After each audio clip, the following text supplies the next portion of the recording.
5분만 충전하면 400km를 달립니다. 세계 어떤 회사도 아직 못 따라온 기술이에요. 그런데 이 기술을 손에 쥔 중국 1등 회사가 지금 무너지기 직전입니다. 이상하지 않으세요? 이런 기술을 가졌으면 시장을 다 쓸어 담았어야 정상이거든요. 그런데 현실은 정반대입니다. 팔수록 적자가 쌓이고 협력사 대금은 9달씩 밀립니다. 그렇다면 답은 둘 중 하나겠죠? 그 대단한 기술에 숨은 한계가 있거나 아니면 기술로도 못 막는 더 큰 함정에 빠졌거나. 자, 기술 강국 신화 뒤에 감춰진 회전문의 정체를 지금부터 한꺼풀씩 파헤쳐 보겠습니다. 여러분, 중국차 기술이 좋아졌다는 말 요즘 한 번쯤은 들어보셨을 겁니다. 그런데 막상 얼마나 좋은 거냐고 물으면 선뜻 답이 안 나오죠? 그냥 막연하게 싸고 잘 만든다, 그 정도로만 알고 계실 거예요. 우리 동네 주차장에도 슬슬 중국 전기차가 보이기 시작했잖아요. 자, 그럼 숫자로 한번 보겠습니다. 생각보다 훨씬 셉니다. 2025년 3월 중국 BYD가 슈퍼이라라는 새 충전 플랫폼을 공개했습니다. 단 5분만 충전하면 400km를 달립니다. 여러분이 카페에서 커피 한 잔 시키고 받아드는 딱 그 짧은 시간이에요. 그 사이에 서울에서 대전까지 갈 거리를 통째로 채우는 겁니다. 1초마다 2km씩 들어차는 속도거든요. 명절에 고속도로 휴게소에서 충전줄 서느라 30분씩 기다려보신 분들은 이게 얼마나 무서운 숫자인지 바로 아실 거예요. 기름 넣는 시간이랑 차이가 거의 없어지는 거니까요. 충전 출력은 무려 1메가와트에 달합니다. 쉽게 말하면요, 일반 가정에서 쓰는 전기의 수천 배를 단숨에 차 한 대에 쏟아붓는 수준입니다. 줄줄이 만들어 파는 양산차 기준으로 세계 어디에도 없는 기록이에요. 아직 어떤 회사도 여기까지는 못 따라왔습니다. 우리가 잘 아는 미국 회사도, 유럽 회사도 마찬가지예요.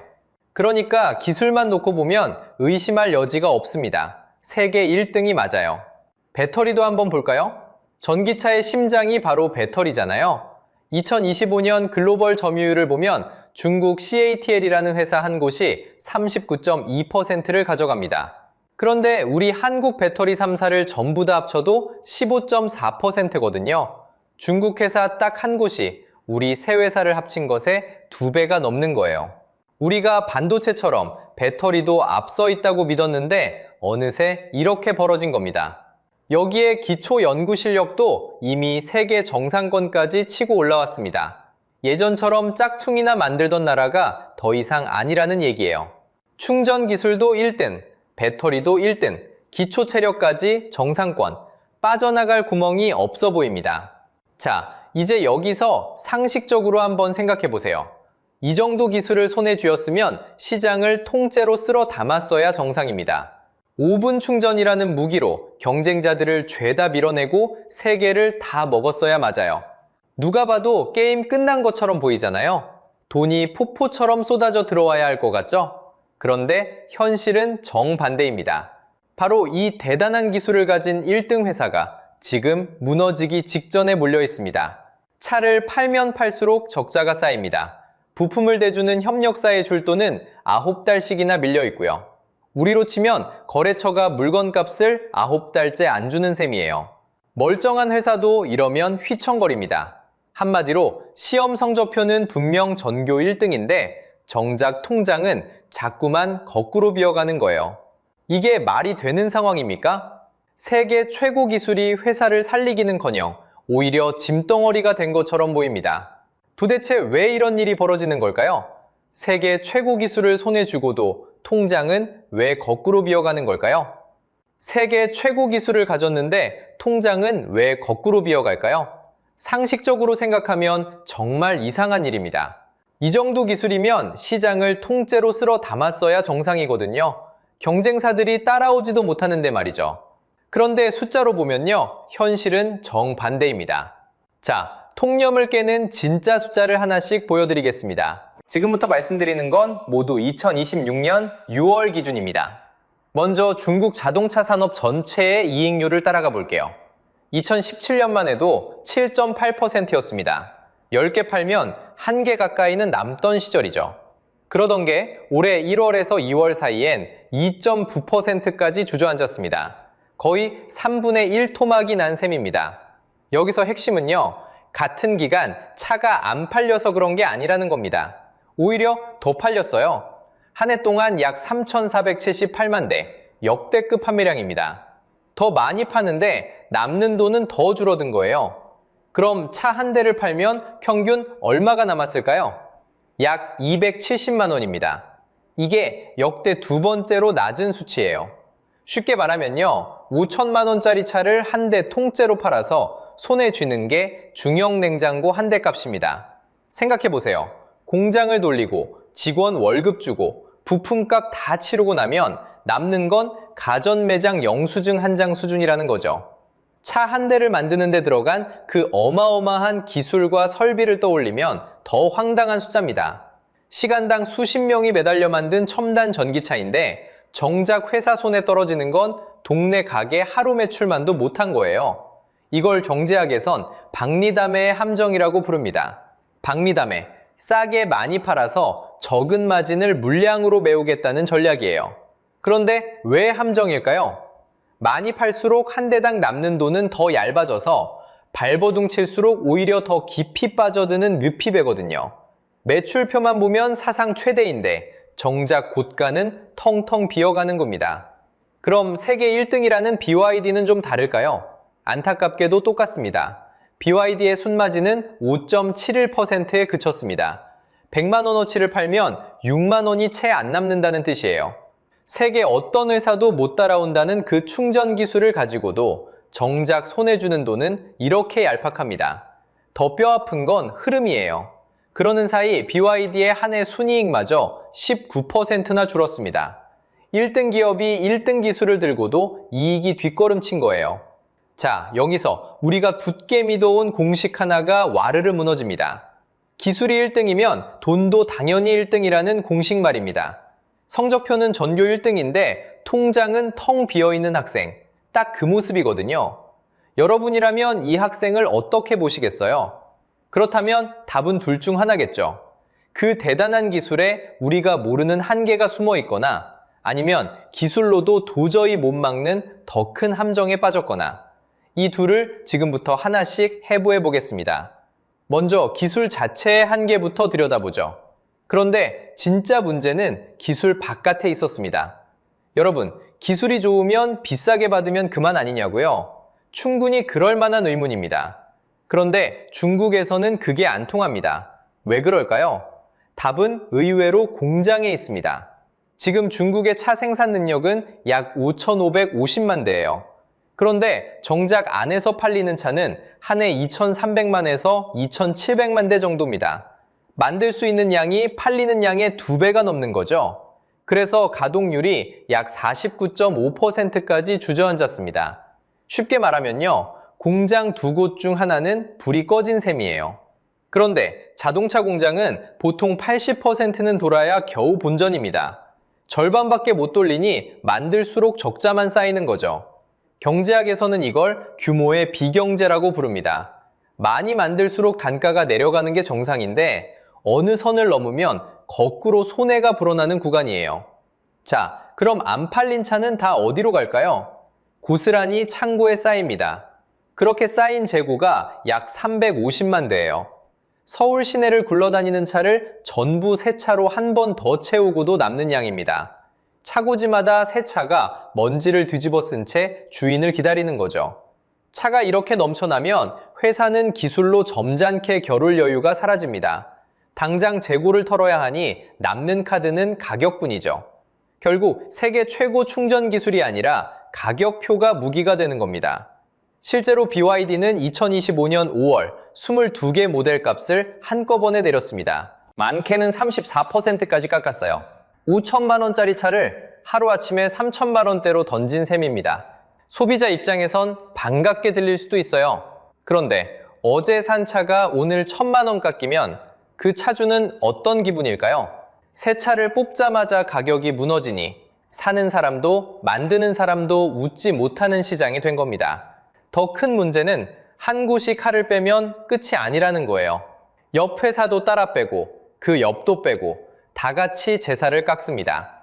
이걸 요즘 중국에서는 내권 경쟁이라고 부릅니다. 아무도 못 빠져나오는 출혈 싸움이라는 뜻이에요. 오죽하면 한 번도 안 탄 새 차를 서류상 중고로 동갑시켜 반값에 던지는 일까지 벌어집니다. 그렇게라도 재고를 밀어내야 숨통이 트이니까요. 그럼 여러분, 안에서 남으면 밖으로 팔면 되지 않냐고 물으실 겁니다. 바로 그 출구마저 꽉 막혔습니다. 미국은 중국산 전기차에 관세를 100% 매겨요. 쉽게 말해 1천만 원짜리 차에 세금을 1천만 원 더 붙이는 겁니다. 사실상 들어오지 말라는 소리죠. 캐나다도 똑같이 100%, 유럽연합은 최고 45.3%에 몰립니다. 그 밖에 주요 시장들도 저마다 높은 관세 장벽을 세워 중국차를 막고 있어요. 들어오는 족족 세금을 얹으니 아무리 값을 깎아도 현지에서는 싸지가 않습니다. 넘치는 물량을 원가 아래로 던져 밀어내는 걸 경제학에서는 덤핑이라고 합니다. 그런데 지금은 그 덤핑조차 받아줄 나라가 마땅치 않은 거예요. 안에서는 팔 곳이 없고 밖으로는 길이 막혔습니다. 사방이 다 벽인 셈이죠. 그러니 세계 1등이라던 기술도 헐값 경쟁의 도구로 전락하고 만 거죠. 자, 그런데 이건 절반짜리 답일 뿐입니다. 기술로도 막지 못하는 더 큰 함정이 아직 남아있거든요. 생각해보세요. 팔 곳도 없는 회사들이 대체 무슨 돈으로 이 긴 싸움을 버텨왔을까요? 그 비밀은 화려한 신차 발표가 아니라 장부 뒤편에 조용히 숨어 있었습니다. 자, 그러면 여기서 의문이 하나 생기죠? 팔수록 적자고 값도 못 받는다고 했잖아요. 그런데 그 비싼 1메가와트 충전 기술은 무슨 돈으로 개발했을까요?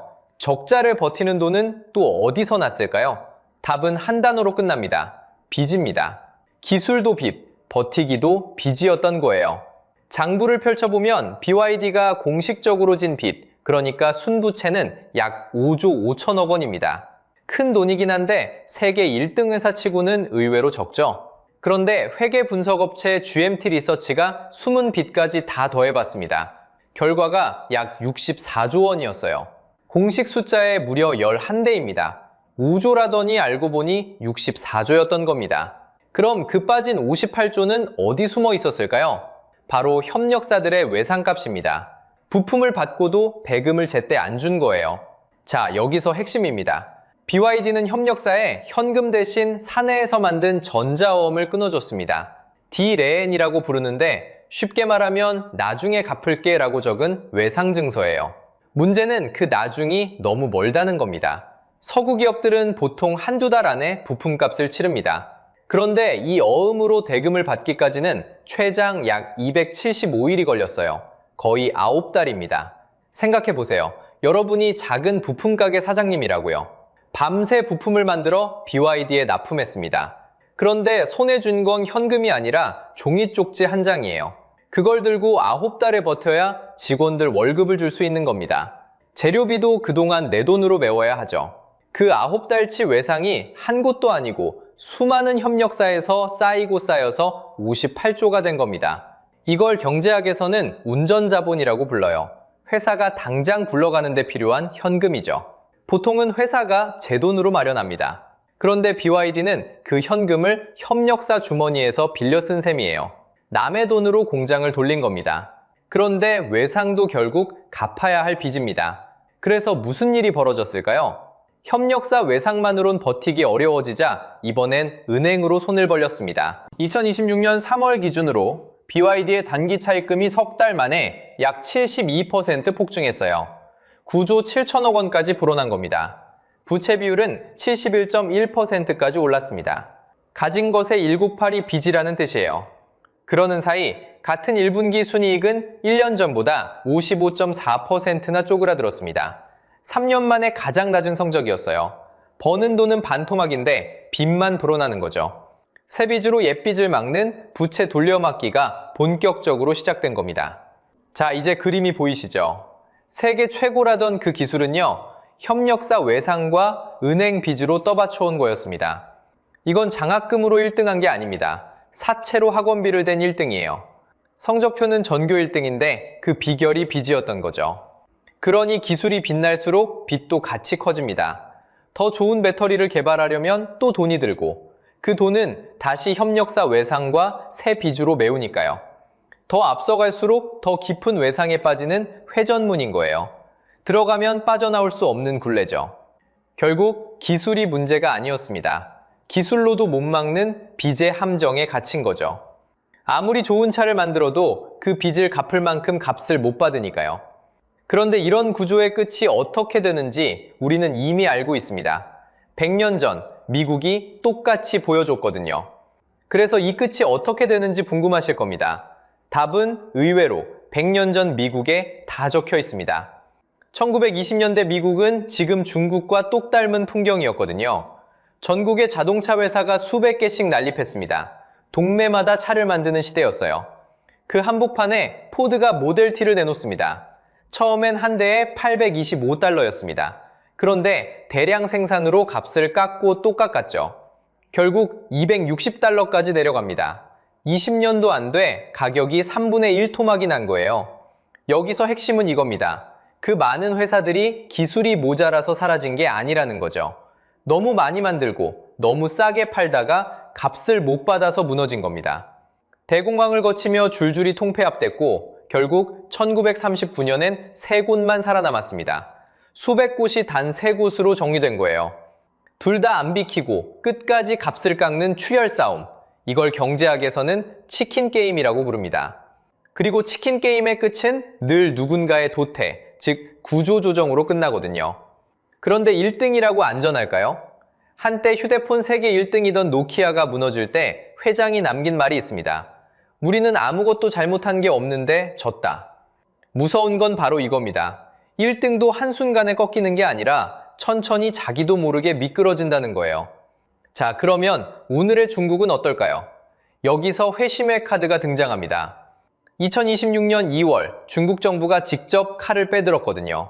원가 밑으로는 차를 팔지 못하게 막아버린 겁니다. 시장 감독 총국이 모든 완성차 업체에 못을 박았어요. 끝없이 내려가던 가격 전쟁을 정부가 강제로 멈춰 세운 셈입니다. 그런데 이게 승리의 선언처럼 보이세요? 저는 거꾸로 읽힙니다. 이건 사실상 항복에 가깝거든요. 더는 자기들끼리 둔 출혈을 감당 못하겠다는 고백인 거죠. 문제는 명령으로 출혈을 멈춘다고 빚이 사라지진 않는다는 데 있습니다. 쌓인 빚도 안 팔린 재고 350만 대도 절반만 돌아가는 공장도 그대로예요. 출혈을 멈추라는 말은 출혈로 버티던 회사들에겐 사형 선고나 마찬가지입니다. 실제로 130곳 중에 50곳 가까이가 도태 위기에 몰렸습니다. 네타, 웨이마, 하이파이 같은 회사들은 이미 문을 닫았어요. 1등인 비아디조차 머지않아 100곳까지 무너질 수 있다고 경고합니다. 그런데 이 교훈, 바다 건너 남의 일이라고 넘기지 마세요. 한국이 지금 정확히 그 갈림길 위에 서 있거든요. 자, 여기까지 보셨으면 한 가지 질문이 떠오르실 겁니다. 그래서 기술 강국 한국은 안전한 거냐? 솔직히 말씀드리면 안심하기엔 이릅니다. 오히려 지금부터가 진짜 시험대거든요. 중국 정부가 가격 전쟁을 공식적으로 끝내라고 명령했습니다. 그런데 명령 한마디로 쌓인 빚이 사라지진 않잖아요. 공자는 절반만 돌고 재고는 350만 대가 그대로 남아 있습니다. 그럼 이 물량은 어디로 갈까요? 답은 간단합니다. 관세 장벽이 낮은 나라, 무역 문턱이 없는 시장으로 흘러갑니다. 한국이 바로 그런 시장이에요. 상식적으로 생각하면 싸게 들어오니 소비자한테 좋은 거 아니냐 싶으실 겁니다. 그런데 여기서 핵심은 따로 있습니다. 그 헐값 차를 만든 회사가 문을 닫으면 어떻게 될까요? AS가 끊깁니다. 소프트웨어 업데이트도 멈춥니다. 부품도 못 구합니다. 쉽게 말하면 멀쩡히 굴러가는 차가 하루아침에 버려진 차가 되는 거예요.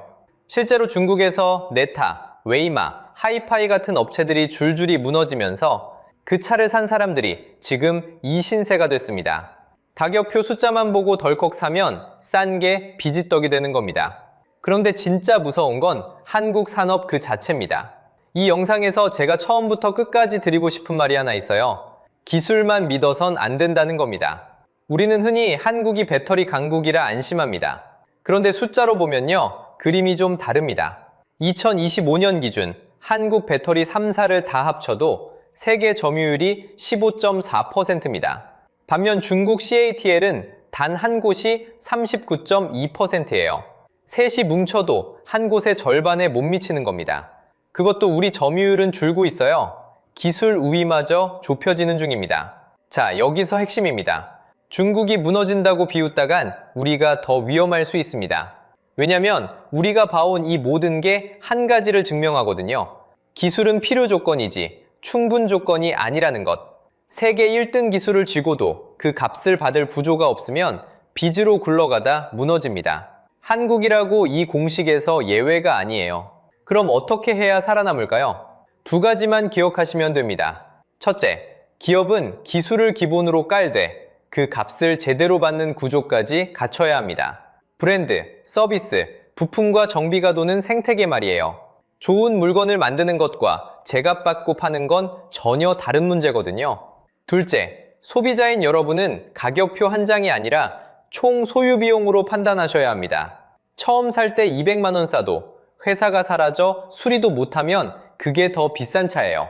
결국 기술은 입장권일 뿐 승부는 그 다음에 갈립니다. 여러분 생각은 어떠세요?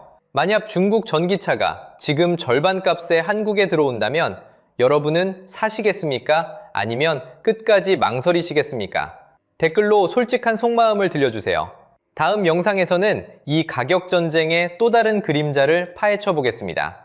0km 중고차, 그러니까 한 번도 안 탄 새 차가 어떻게 중고로 둔갑해 시장에 쏟아지는지 그 숨겨진 실적 조작의 민낯을 들여다볼 겁니다. 오늘 영상이 유익하고 재밌으셨다면 구독과 좋아요 부탁드리겠습니다. 영상 제작에 큰 힘이 됩니다. 다음 영상에서 뵙겠습니다.